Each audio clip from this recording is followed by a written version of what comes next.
we've been caught undersized. That's all there is to it. But it isn't just the cannabis that's the problem. The growers are also damaging the island's fragile ecosystem. Quite often set little booby traps. They'll put cyanide down, razor blades, bits of glass, gun traps, things like that. At the Maritime Police unit in Mechanics Bay, the team are heading out to put a stop to the growing ambitions of a dope cultivator. Okay, we're heading over to Rangitoto Island in the Hauraki Gulf. 40 cannabis plants growing up near the summit. We're going to have a look at it, tear them out, exhibit them, bring them back and get them destroyed. Although it sounds simple enough, Adrian knows these plantations aren't always easy to clear. Well, one of the things that we have to be aware of when we're pulling these plants out is that the people who grow them quite often set little booby traps. They'll put cyanide down, razor blades, bits of glass, gun traps, things like that. Adrian and Craig are met by Dock Ranger John. How close to the public trail is it? Oh, probably only about 20 metres off the public trail. Oh, really? Planting and looking after the cannabis plants at the top of Rangitoto can't have been easy. So Sergeant Craig's interested in anybody with regular access to the island. The question of who the grower is will have to wait, because police have got a more immediate problem. The dense bush at the top of the island will make searching difficult, so they call for help from Eagle, the police helicopter. Yeah, Festa? Yeah, you need to fly over and find our wagon. We're pretty much at the summit. It doesn't take Eagle long to join the search and find the first cannabis plants. Just be careful, eh? Yeah, not bad. How many plants? About 20, I suppose. Not a bad size. Not a lot of head, but,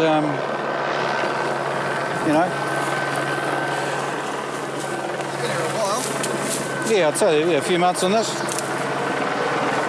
I suppose this moss stuff retains quite a bit of moisture, eh? So it'd be good to grow in here. Speaking of moss, pay fortune for it in the garden centres. There's no sign of the grower, but the discovery of their gardening tools offer police some hope of catching the offender.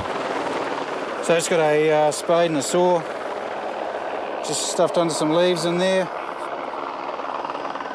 obviously by the grower, so we'll just take it back, fingerprint it and see what it will come up with. A little further into the bush they find more plants, but the plots are so small there's little chance of spotting them from the air. You didn't see anything worth mentioning? And Craig's just found another plot, so we'll go have a nosy. What, 6 more plants? Yeah, 6 more. 6 more plants, so we'll sort of spread out, go back around. Bit of a sweep around. This is the last plot the police find. But it isn't just the cannabis that's the problem. The growers are also damaging the island's fragile ecosystem. Yeah, well, here's a fairly typical example of what they'll do to clear a bit of a scene so they can get a bit of sunlight in, get the plants growing a bit quicker. They cut down all the native trees. Not too much though, because they don't want to make too much of an impact, but it's bad enough. You can see cut here and behind me there. So, yeah, quite damaging actually. Not very good to see.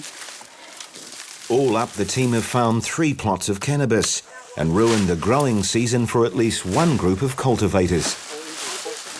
That's pretty good. We got 4, 5 bags, 50 or 60 plants.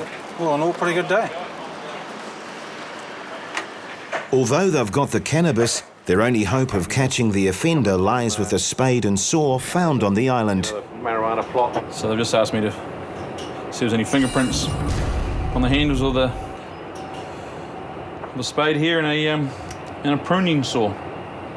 So we'll give it a go, see what we find, but you never know until you try. I mean, this has obviously been up in the weather, this thing, and it rained for a while, but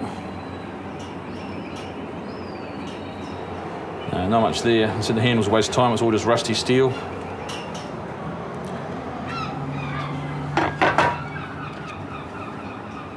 There's a hint of a finger there maybe, but nowhere near good enough to get any identifying prints off. Where to go, but no luck this time. This gentleman here appears to have a couple of undersized snappers, so we'll just see what's happening here and go from there. The problem Chris has come across is Sonny Rangi, who has come over from West Australia to visit family in Auckland. And we'll, I will like it from first, so yeah. Oh, okay, how long have you been in Auckland? I've been back here about over a week. Over a week? No, 2 weeks. 2 weeks, oh, okay, yeah. But you know all our limits for fish and... 9 then. Was 9 a person? Not a person, yeah. When Sonny came over from Australia, he'd asked his brother Tommy if he could get hold of a boat to go fishing.